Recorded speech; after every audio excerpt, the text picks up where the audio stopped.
La loi de la vitesse de réaction va exprimer la relation entre la vitesse d'une réaction et la concentration des réactifs à partir des résultats qui sont expérimentaux. Extrêmement important, on ne peut pas faire ça de façon théorique, donc c'est suite à un laboratoire. Exemple, vous avez une réaction hypothétique qui est ici. La vitesse, la loi de la vitesse va correspondre à une constante, K, fois la concentration de A à un exposant et la concentration de B à un exposant. Chacun des exposants correspond à l'ordre de réaction en fonction de ce réactif-là.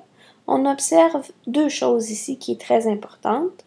La première, les produits n'ont aucune influence dans la loi de la vitesse de réaction, on n'en prend pas compte. Deuxième observation, les coefficients, donc A minuscule, B minuscule, ne sont pas dans ma réaction. Donc les coefficients n'influencent aucunement la loi de la vitesse, c'est les ordres qu'on doit mettre en exposant.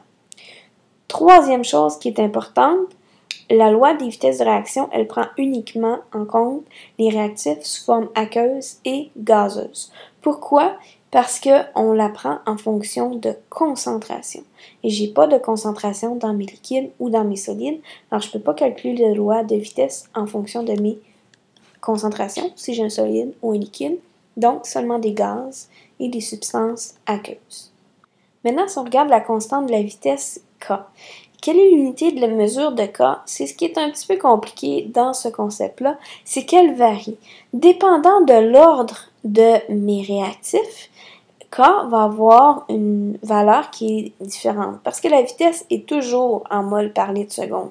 En tout temps, peu importe ce que j'ai comme ordre ici.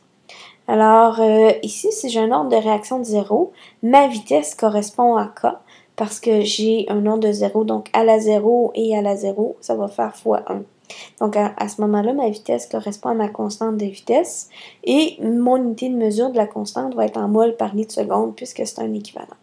Ici, ça se complique un peu. Si j'ai un ordre 1, ça veut dire que j'ai juste un des deux réactifs, dans le cas où j'aurais deux réactifs, mais je pourrais en avoir juste un, qui influence ma vitesse et elle influence du simple au double puisque j'ai un ordre 1. À ce moment-là, ma constante va avoir une unité de mesure de seconde à la moins 1. C'est normal parce que si j'isole K, j'ai une vitesse des moles par litre divisé par des moles par litre seconde. Alors, je me retrouve avec 1 divisé par une seconde. Donc, des secondes à la moins 1 si je ramène en haut. Je fais la même chose si j'ai un ordre 2 et un ordre 3 pour trouver mes unités de mesure. Alors, c'est là que ça se complexifie un petit peu. Pour déterminer l'unité de mesure de la constante des vitesses, vous avez deux options. Vous devez choisir. La première, les apprendre par cœur. Vous prenez le tableau de la page précédente et vous apprenez lorsque j'ai un ordre 1, un ordre 2, un ordre 3. À ce moment-là, on les apprend par cœur. Et c'est important pour avoir K, c'est l'ordre total de ma réaction.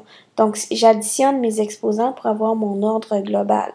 Donc ici, A à la 2 ou A à la 1 fois B à la 1, c'est l'ordre 2. Pour avoir l'ordre 3, il faut que j'aille soit un réactif à la 3 ou un réactif à la 2 fois un réactif à la 1 ou 3 réactifs à la 1. On additionne les ordres pour avoir l'ordre global.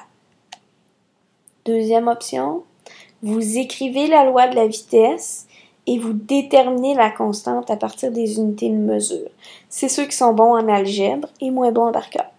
Par exemple, si j'ai une vitesse, ma loi de la vitesse, je sais que par rapport à mon réactif 1, mon ordre c'est 2 et par rapport à mon réactif B, mon ordre c'est 1. J'ai donc un ordre global de 3. Alors, je fais mes calculs avec mes unités de mesure. Ma vitesse est toujours en mol par litre seconde.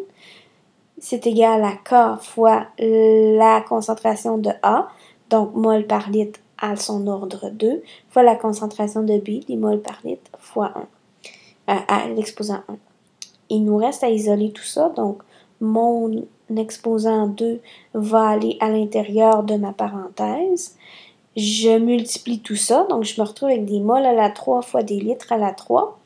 Et lorsque je l'isole, mon K, donc en l'isolant, j'ai des mols par litre seconde, c'est ma vitesse ici, divisé par mol à la 3, divisé par litre à la 3, ça me donne ma constante.